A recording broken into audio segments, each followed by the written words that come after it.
Uganda Revenue Authority, developing Uganda together. Uganda Revenue Authority reminds all taxpayers to file their monthly returns and make all outstanding payments by the 15th of every month. Please comply to avoid penalties and interest associated with failure to file returns and payment of these taxes. For further clarifications, call us on our toll-free line 0800-117-000 or email us on services@ura.go.ug. Please ignore this message if you have already complied. Uganda Revenue Authority, developing Uganda together. A step-by-step process on. Welcome to today's Tax MCHUZI webinar. Thank you for joining us and thank you for being a part of us as usual. Every Thursday we are always here with you with all the tax knowledge you need and different taxpayers discussing different tax heads. Thank you for joining us today, and we have our usual suspect in the house. He will say hello and then we will start with today's topic, which is common return filing mistakes. These are mistakes that clients make, sometimes intentionally, sometimes not intentionally. It could be omitting information, it could be not being able to file on time, or filing and then not paying. Let's dive deep with our panelists. Thank you for coming. Yes, good morning, our dear viewers. Glad to be here. And as usual, I keep putting disclaimers. We are just sharing what we already know. So just here to remind each other what we are supposed to do. And as she has said, either intentional or unintentional, but nevertheless, we're here to share ideas. How can we overcome it? Thank you. Thank you so much, Patrick. You've not said your name, but I can introduce myself and then you say your name too. My name is Elizabeth Nakiru. I'm your host for today. Yes, Patrick Bagum is my name. And once again, thank you for paying your taxes. Otherwise, we wouldn't be here. And for those people who already filed, kudos. Yeah. Those people who haven't, here we are. Maybe what we are going to discuss will be some of the issues that have affected your filing of returns. Yes, so Patrick, let's start right away. What mistakes do people make when they're filing their returns, especially in the filing season? Wow, that's a hard paper. Of course, I normally like using one keyword. If you're going to file a return, where are you going to get information from? So what does it mean? Record keeping. Wherever you go, whenever I come here, I normally talk about record keeping. Because the information I'm going to put in a return is information that is coming from somewhere. Yes. So which means either it is from the system, or it is from your counter book, depending on how you store information. But the key thing is that information must be from somewhere. Yeah. So one key mistake is you find most of us are going to file a return and you don't have the ready information at your fingertips, which you are going to put in the return. Okay. That's the key. Okay. So there is also this scenario where a business person may be running his business and somehow he forgets like the dates and everything, or he goes onto the web portal, tries to fill in, and then maybe a customer comes. Is that also a mistake, and how is it treated? Could we term it as a mistake? Maybe of recent, more special to the VAT registered taxpayers. This is called the IFRIS, yes, or Electronic Fiscal Receipt and Invoicing what? Solution. I know most of us have been experiencing errors. This is when you find that when you're filing a return, the output VAT you put in your return is not matching with the output, which is in IFRIS. So what are you supposed to do? Because most people, when they get that error when they are filing, they tend to just ignore. They don't even file a return. True. Or they file a new return. But now, one of the causes is pending credit notes. So what does it mean? If you have got a pending credit note and has not yet been approved, kindly file that return as is. Okay. If the credit note is approved, you'll file in that subsequent month when it has been approved. That's the key. Okay. 2, the other cause would be that these people have got deemed supplies. These are key things. Just want to touch on these areas. Deemed supplies, you find I'm a subcontractor, a contractor, and this is government special projects. Now, in between, because of the VAT laws, it was taken as a deemed supply. Now for you, because you are sure that since it is a deemed supply, the system automatically is going to recognize it. No. Okay. So there are 2 things. Either you, the contractor, or the subcontractor of that deemed project, you are supposed to come to URA and say, look, I've got supply ABCD on this project. You write a letter to Assistant Commissioner Business Policy. Then they configure that particular product in our system. Okay. So at the time of IFRIS, when invoicing, you pick that deemed what? Supply. Otherwise, if you go and invoice as a normal supply, the other rate will apply. Okay. Thank you, Patrick. So there's also, I've noticed that our returns on the web portal, they are quite detailed. Yes, they cover most of the tax heads. Yes, so there's this mistake that people make whereby they are not sure where to put which information. Yeah. So how do you treat such a person? For instance, they are a business person, but somehow they fill in info under rental, or they fill in info under employment. Like there's that mix up because of that too much information, and maybe the return is too long for them, so they're not even sure where do I put this information. Okay, true. Apparently what happens, most of us, we are busy, we appreciate. Because you have to make ends meet. Means you have to business expenses, you have got employees. So what happens now? We want to file during the rush hour. Instead of filing the first days of the month, we want to file between 12th and 15th. Okay. So what does it mean? That if information not already available, we are going to rush. Whatever information we are going to come up to, you have to put in the system. So that those mandatory fields in our return forms. If you miss any mandatory field, most places have got a, what you call it, ready asterisk. They've got ready stars. You might call it ready star. If you find where there is a ready star, don't fill it. Automatically, you'll get an error. Okay. The other issue is about not knowing where to put what. You find like I'm an employee, Yes. I'm entitled to basic salary, there is a column for it. You find also there is a column for other benefits. Now you find some of us, you only put for basic salary, you leave the column for other benefits, you move on to reach the tax payable. Now at the end of the day, if you go to validate the form, you'll get an error. Okay. That's one. Also, of course, at the end of the day, when our team comes to view your records, for the purpose of checking compliance, these are some of the areas that are going to say what happened. You see in your records, your very records here, you are paying allowances, but in our system, there is no what? Not recorded. Okay. So what advice would you give to such a taxpayer or client to avoid those kinds of mistakes? So ideally, we normally say ignorance is no defense. Okay. But the beauty is that URA has brought services across to the people. We have got different liaison offices across the country. Where there is no liaison office, we have got the Tujenge bus, though it has its own schedule. We are advising our taxpayers, once you come across in a URA station, most especially for this time, domestic purposes, just go. Information is free. Inquire. Okay. And for those people who can access the portal still, there are those frequently asked questions. Go to A to Z tax topics, pick the topic of your choice. You'll be able to get the information you want. Okay. Or otherwise, I've got all free numbers and WhatsApp, which we shall share at the end of the studio. Okay. Yeah, information is free. Shouldn't be there that you don't know when we are there to help each other.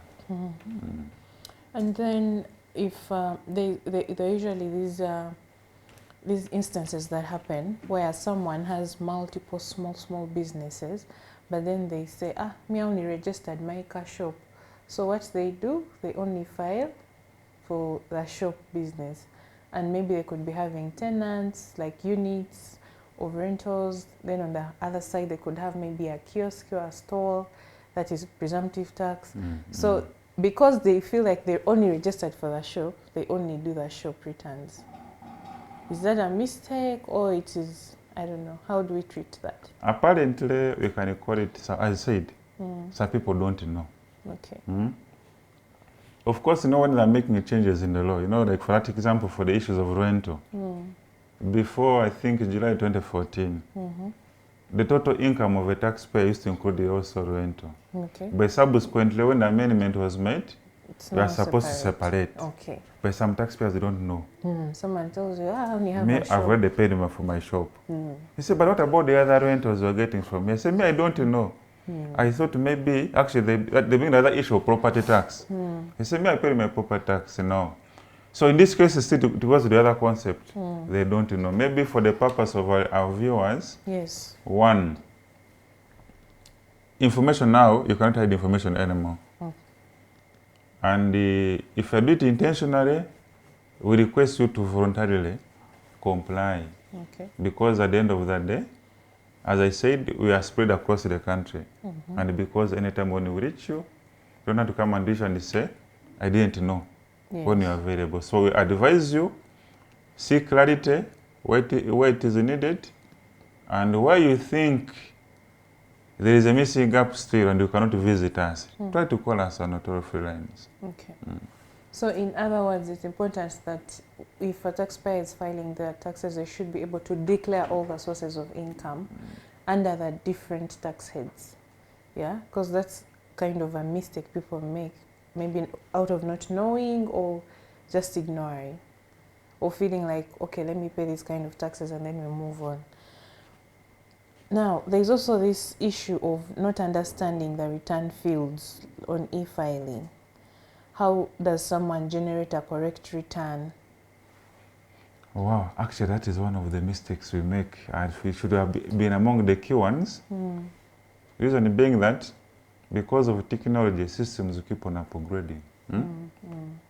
For those people who have got smartphones, normally are like, depending on the type of phone you have, you find like at the end of every week, you see updates in progress. Please update. If you don't, there is a likelihood that your phone is going to become obsolete. So like even our templates, if you use a return form the previous month, for example, these monthly returns, we advise that at the time of filing for the subsequent month, don't go to the previous form and just edit. Because at the end of the day, when you are filing it, you're likely to get an error. So I advise you to just go to our portal, download the fresh form, and fill it, other than copying and pasting from the previous form. Because it will be challenging, you take your time. At the end of the day, you'll find unnecessary errors, and when those errors come, some of them are irritating. And because of rush hour, you find you even get tired within the shortest time possible. So I advise straightforward, just to go to our portal, get a fresh form and fill it. Okay. So it has to be like every month they must have a fresh. Perfect. They shouldn't use the old form. They shouldn't say, I saved this one, let me use it. They have to go to the portal and get a fresh form. Perfect. That's very true. Okay. And maybe for VAT, maybe take you back for VAT purposes. VAT, you normally get some good money. Okay. And the people normally get, that's the area where people normally get errors.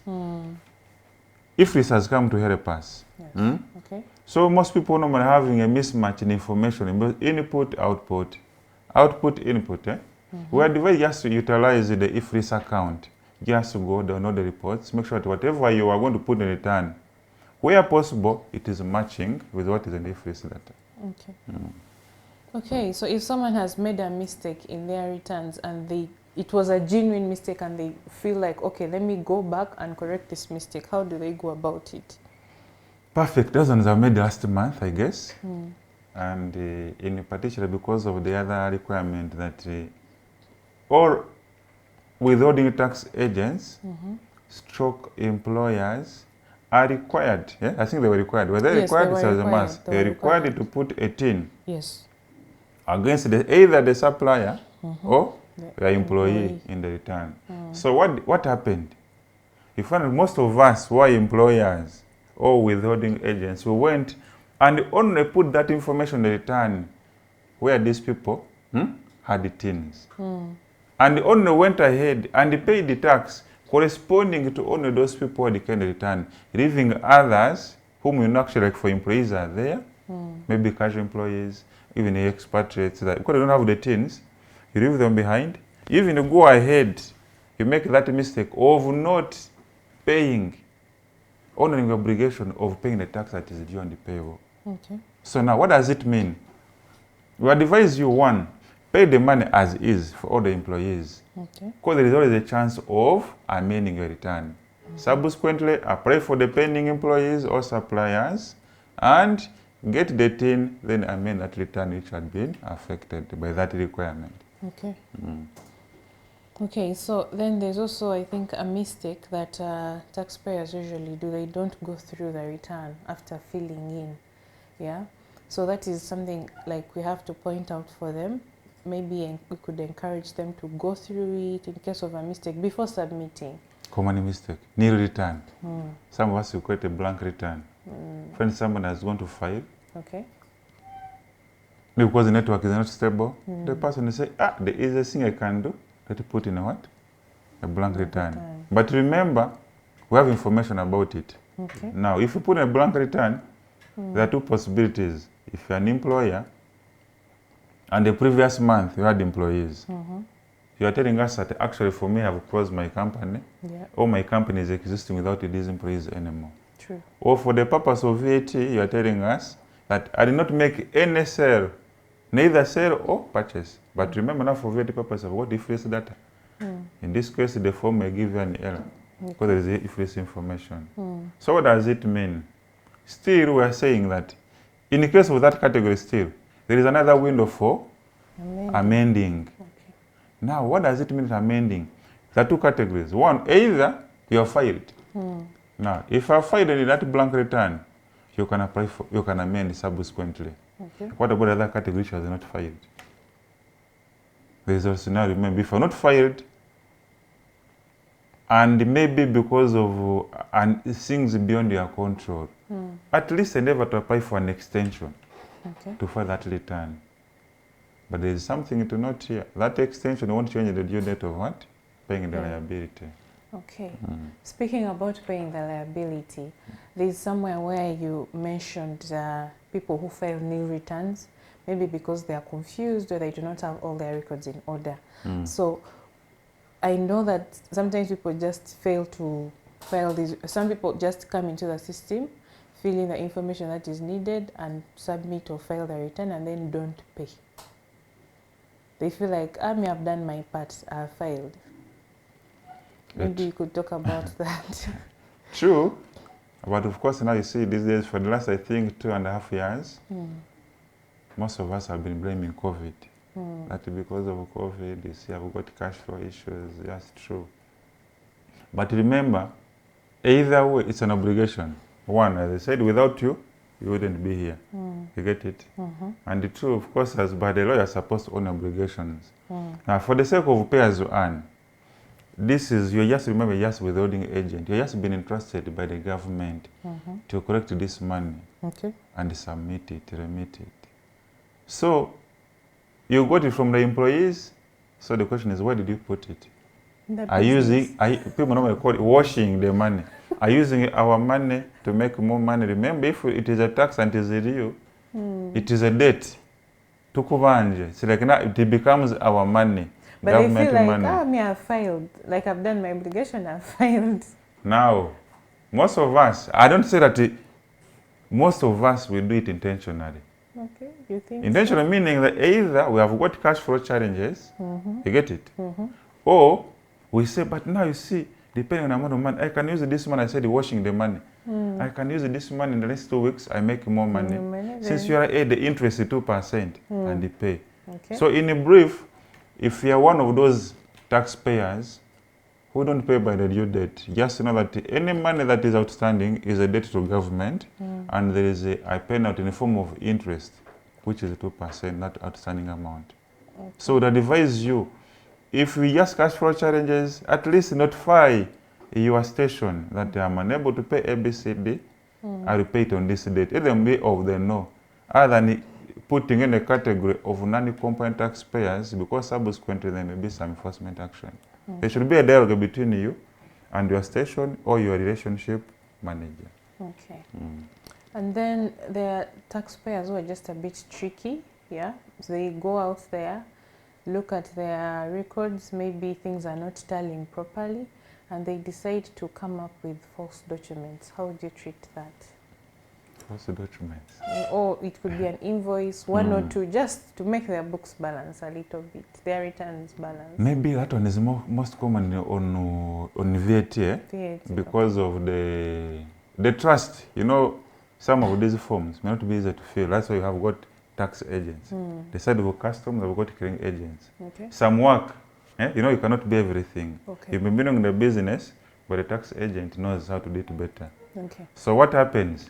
It brings another category of invoice trading, most especially for VAT, registered taxpayers. You find people creating artificial sales, artificial purchases. Now, if you're one of the people where you are auditor or your accountant or you yourself the taxpayer, you are telling us that you bought from company ABCD, and that company ABCD purposely is there for the purposes of creating fraud. Just know that we shall get you.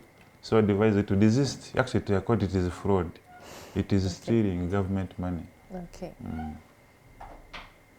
And then there is this issue of embassies who, in the, let's use an example of the American embassy. The law, there is always, okay, in the common language. Assumption. It's that when you're in the American embassy, you're not in Uganda. You're just a diplomat. You're a diplomat. So that means that the Ugandan tax laws do not affect you in any way, because you're in the US by the virtue of maybe working in the embassy.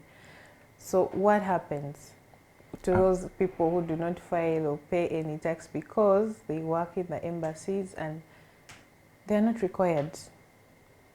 Apparently, what I can say, if you go to our laws, there are those categories of people whose income is exempted from tax. And the diplomats are some of them. How about Ugandans now, working?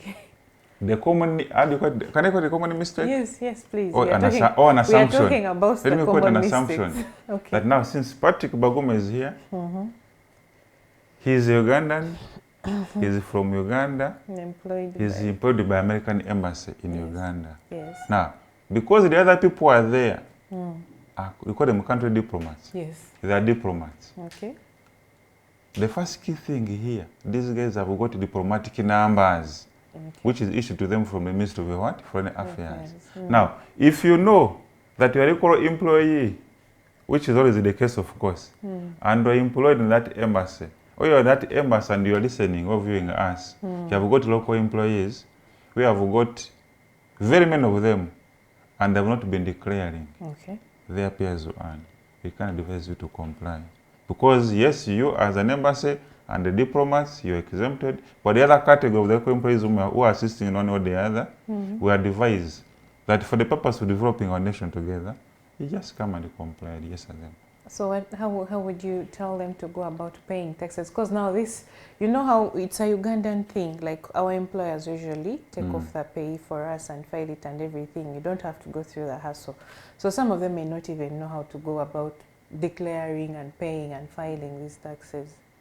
Where can they go? Now, it's a two-way here. And now here it is now me and you.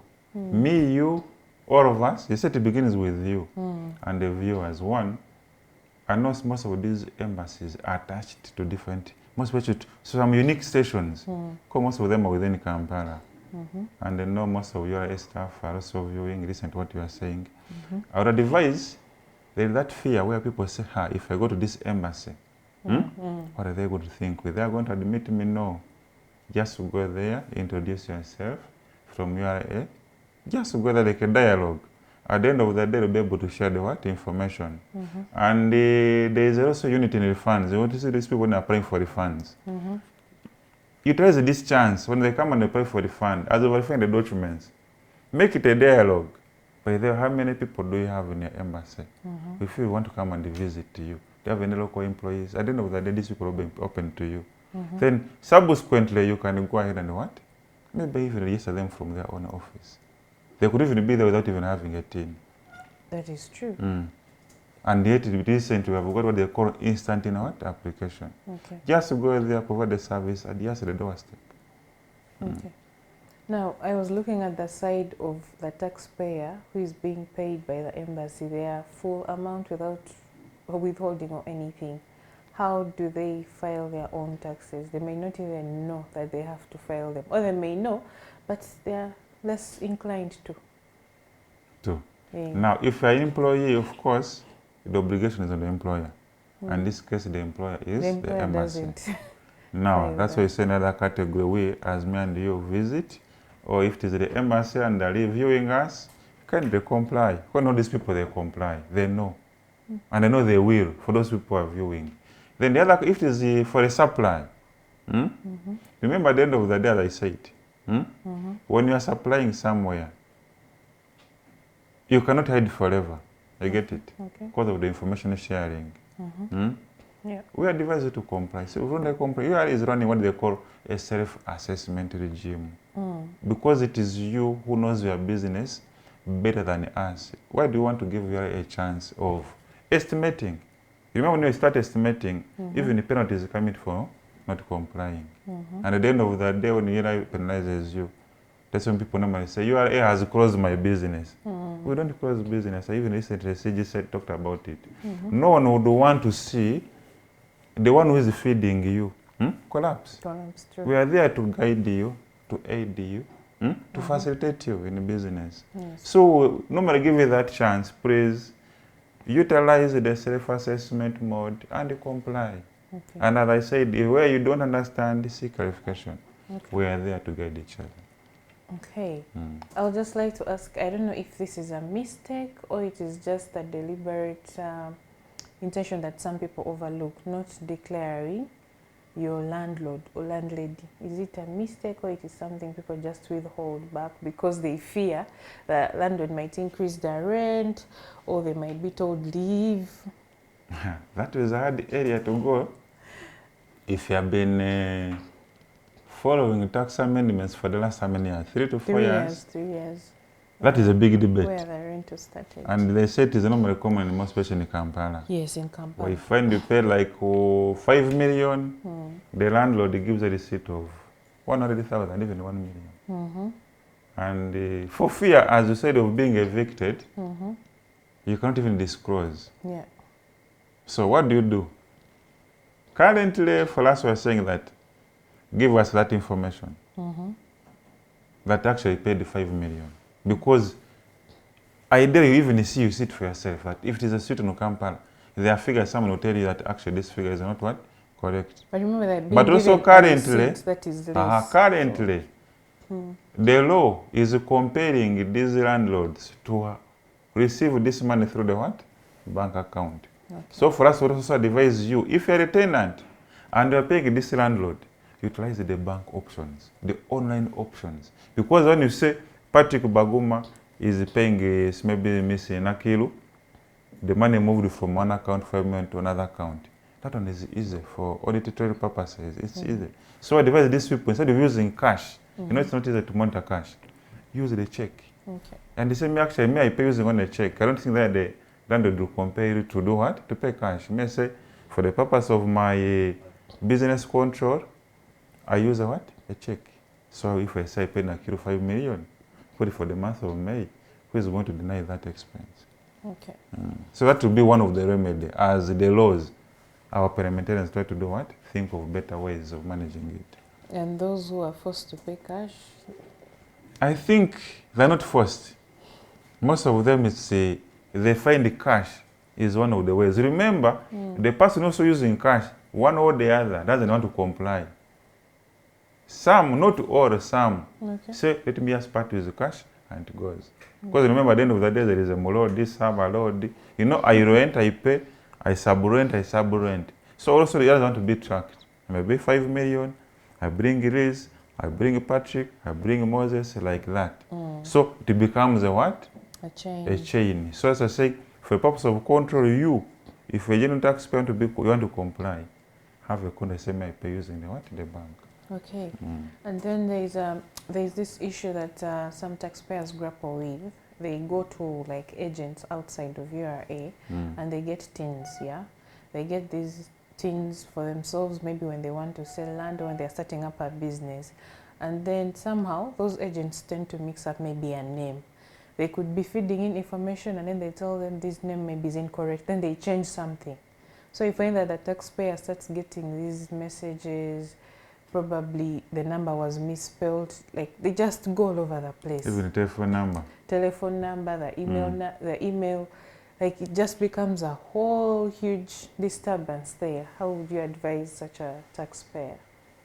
Now, apparently, you see when they say every system has got a weakness, when URA began this e-tax system, most of us, including I, when we were getting tins, were using the agents. Remember, the agent, the first assumption is he or she knows more than me and you. So what happens? These people were putting their own private information from the telephone number to the email address. Now, if in this category, one of your obligations as a taxpayer, when URA writes to you or calls you, can they respond? You don't know what they are going to tell you. They're inviting you for a dialogue, and this dialogue, one of them is about information in your profile, because one of the key areas of compliance, the first one is registration. Once information is got wrong, at the end of that day, everything has to be wrong. They'll give you wrong assessments. You want to get notification from URA. So everything will just be a surprise to you. So in a brief, we advise if you're one of the victims, kindly visit any of the URA stations and amend your profile. Okay. So they just need to amend their profile, get the correct information there, and have a clear tax record. That's it. Yeah, I think that makes more sense. And then, how do you apply for late filing? Late filing. Yes. I'm assuming all of us will know.